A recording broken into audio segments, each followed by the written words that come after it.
नमस्कार मंडळी, आज आपण वटपौर्णिमेची पवित्र, प्रेरणादायी आणि अत्यंत भावपूर्ण व्रत कथा ऐकणार आहोत. ही कथा आहे पतिव्रता सावित्रींची, तिच्या अटळ निष्ठेची, बुद्धिमत्तेची आणि मृत्यूवर मात करणाऱ्या तिच्या अद्भुत ध्येयाची. भारतीय संस्कृतीमध्ये अनेक महान स्त्रियांची उदाहरणे दिली जातात, परंतु पतिव्रतेचे सर्वोच्च प्रतीक म्हणून ज्या स्त्रीचे नाव घेतले जाते ती म्हणजे सावित्री. चला आता या पवित्र कथा सुरू करूया. राजा अश्वपतीची चिंता. प्राचीन काळी मद्र देश नावाचे एक समृद्ध राज्य होते. त्या राज्यावर राजा अश्वपती नावाचा धर्मनिष्ठ, न्यायप्रिय आणि प्रजावत्सल राजा राज्य करत होता. राजाकडे संपत्ती होती, वैभव होते, सैन्य होते, प्रजेचे प्रेम होते, पण राजाच्या मनात एक मोठे दुःख होते. त्याला अपत्य नव्हते. वर्षानुवर्षे उलटली, अनेक यज्ञ झाले, अनेक पूजा अर्चा झाल्या, पण राजाच्या घरी पुत्र किंवा कन्या जन्माला आली नाही. राजा आणि राणी दिवसेंदिवस अधिक चिंतेत जाऊ लागले. एके दिवशी राजाने ठरवले की आता तो पूर्ण श्रद्धेने देवीची आराधना करेल. त्याने कठोर तपश्चर्या सुरू केली. दररोज हजारो वेळा देवीचे नामस्मरण केले. अनेक वर्ष त्याने अखंड भक्ती केली. शेवटी देवी प्रसन्न झाली. राजासमोर तेजस्वी रूपात प्रकट होऊन ती म्हणाली, राजा, तुझी भक्ती मला प्रिय आहे. तुझ्या घरी एका तेजस्वी कन्येचा जन्म होईल. राजा आनंदाने नतमस्तक झाला. सावित्रींचा जन्म. काही काळानंतर त्या राजाच्या घरी एका सुंदर कन्येचा जन्म झाला. संपूर्ण राज्यात आनंदोत्सव साजरा करण्यात आला.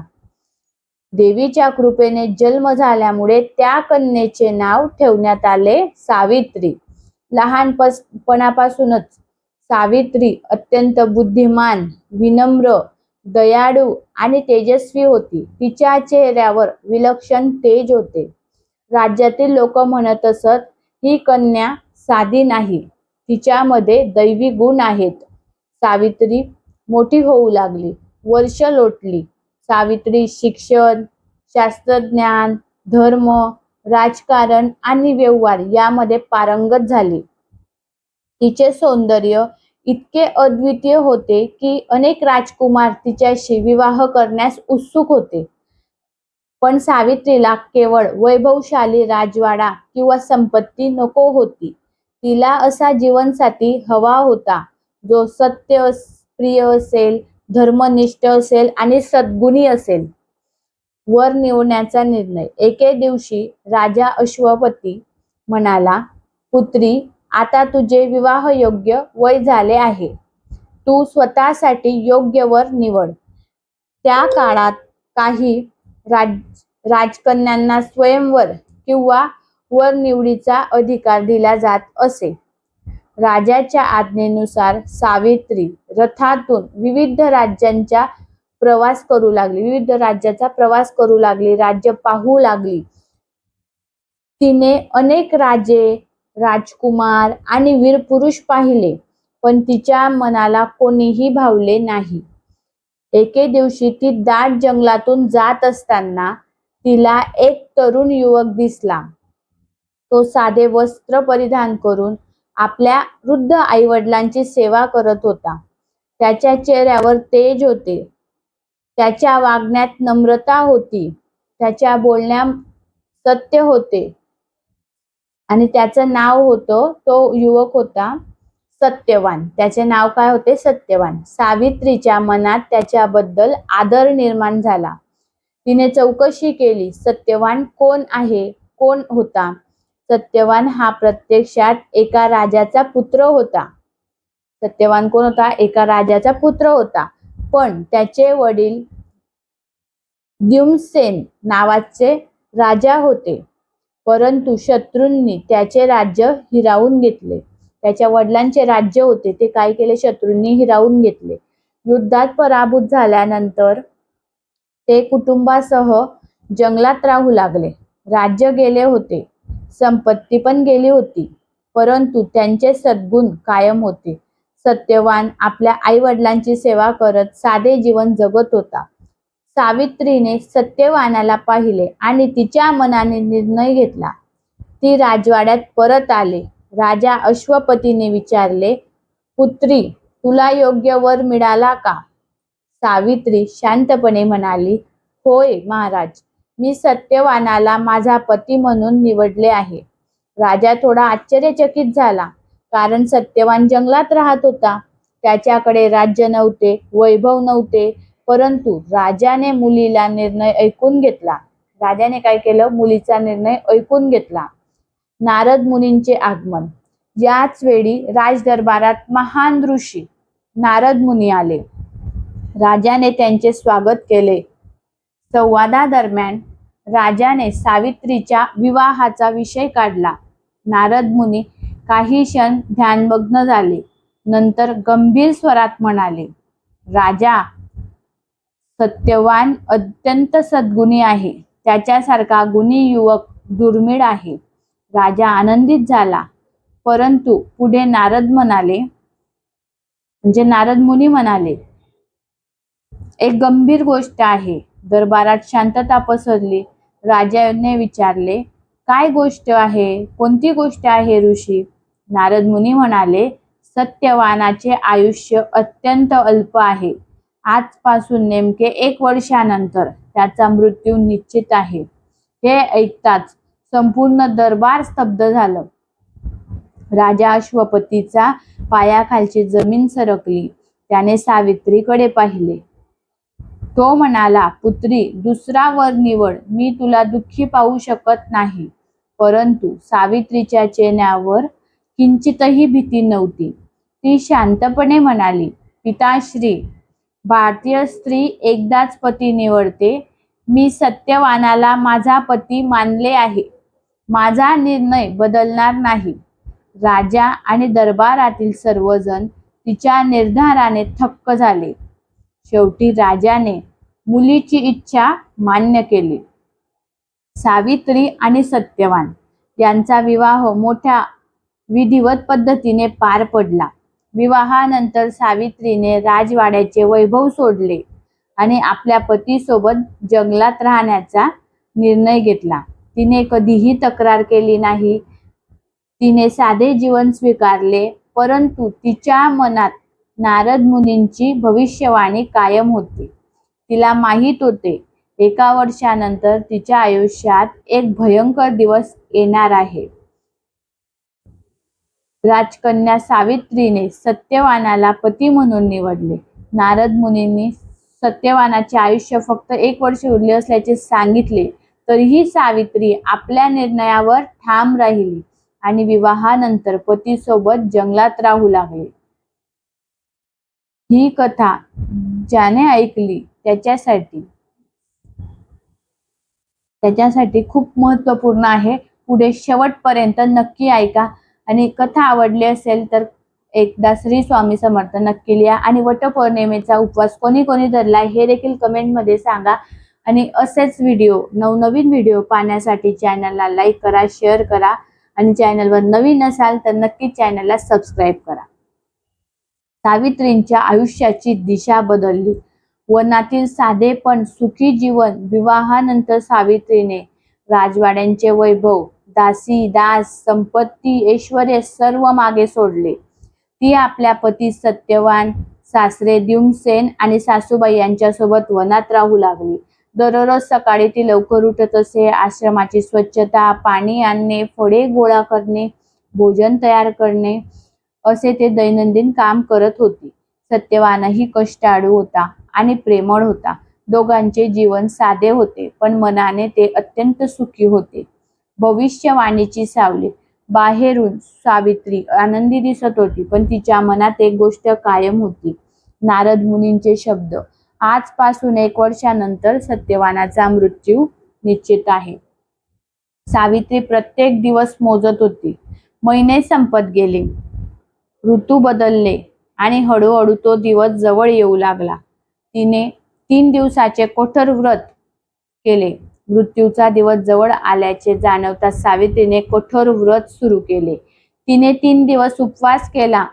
ती रात्रंदिवस प्रार्थना करू लागली. तिच्या डोळ्यात झोप नव्हती. तिच्या ओठांवर सतत देवाचे नाव होते. ती मनोमन एकच प्रार्थना करत होती, हे प्रभू, माझ्या पतीचे रक्षण करा. 3 दिवस काही न खाल्ल्यामुळे सावित्री अशक्त दिसू लागली. सासरे द्युमसेन तिला म्हणाले, बाळा, इतका कठोर उपवास करू नकोस, तुझे आरोग्य बिघडेल. सावित्री नम्रपणे म्हणाली, पिताश्री, माझी काळजी करू नका, हे व्रत माझ्या श्रद्धेचा भाग आहे. तिच्या आवाजात दृढ निश्चय होता. तो निर्णायक दिवस अखेर तो दिवस उगवला, ज्या दिवसाची सावित्रीला वर्षभर भीती वाटत होती. सकाळचे वातावरण शांत होते. पक्ष्यांचा किलबिलाट सुरू होता. वनातील झाडे मंद वाऱ्यात डोलत होती. पण सावित्रीच्या मनात वादळ होते. सत्यवान जंगलात जाण्याची तयारी करत होता. सत्यवान नेहमीप्रमाणे लाकूड तोडण्यासाठी जंगलात जाण्याची तयारी करू लागला. तो हसत म्हणाला, सावित्री, मी थोड्या वेळात परत येतो.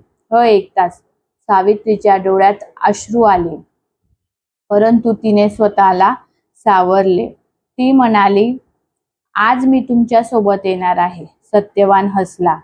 वनाचा मार्ग कठीण आहे, तुला त्रास होईल. सावित्री म्हणाली, मला काही त्रास होणार नाही. आज मला तुमच्या सोबत राहायचे आहे.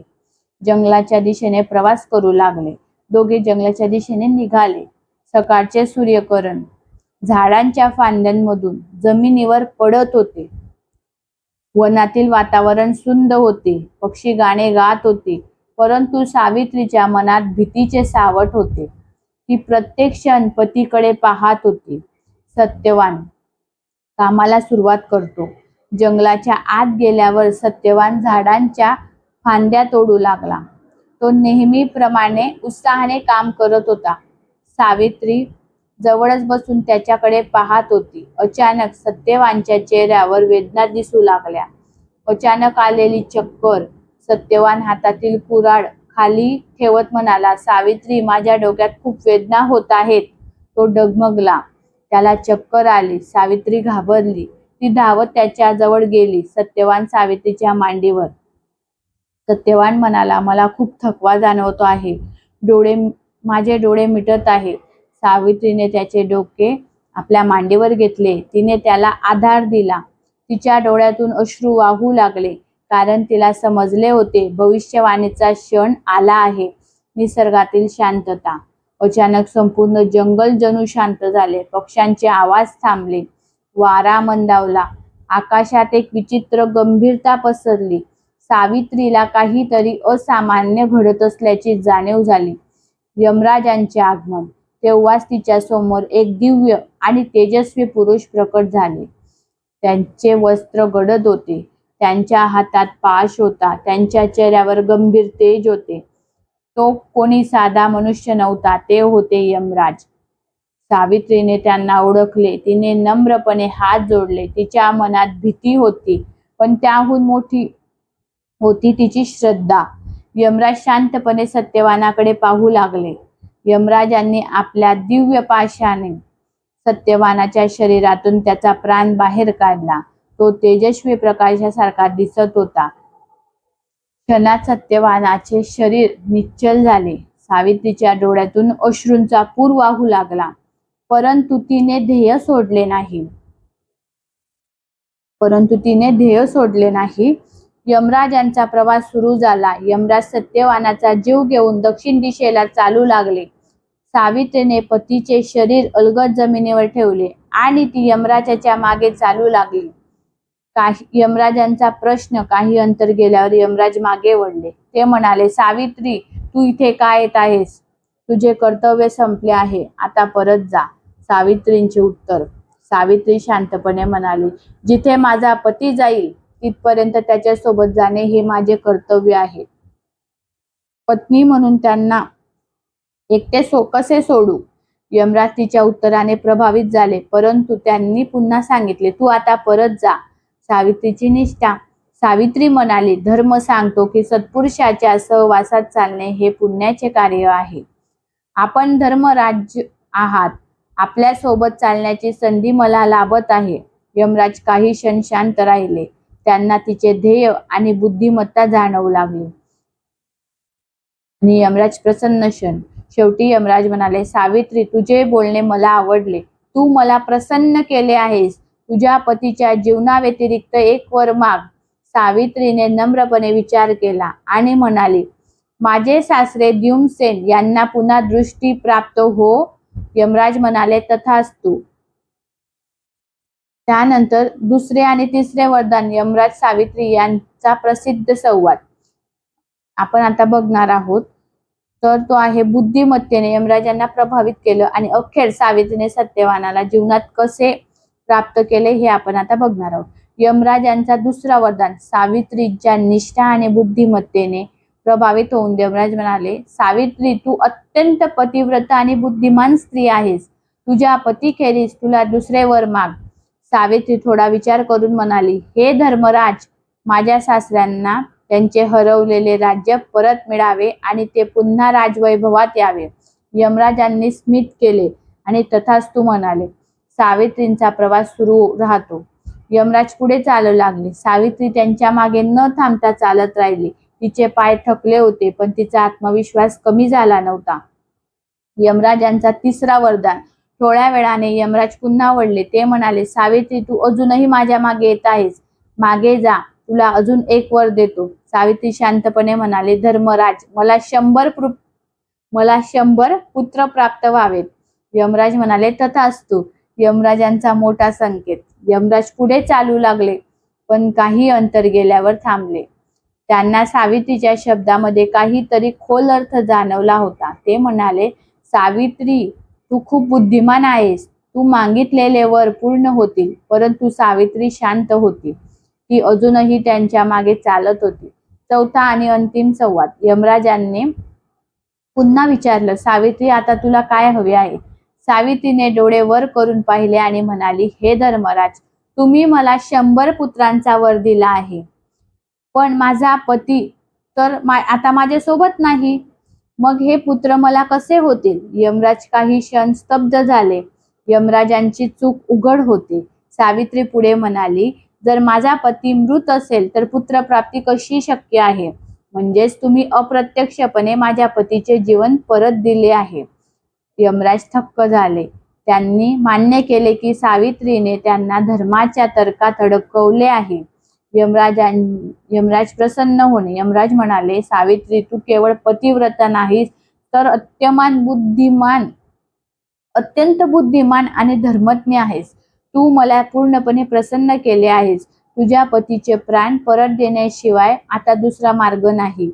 सत्यवानाला जीवदान. यमराजांनी सत्यवानाचा आत्मा परत दिला. क्षणात वातावरण बदलले. जंगल पुन्हा जिवंत वाटू लागले.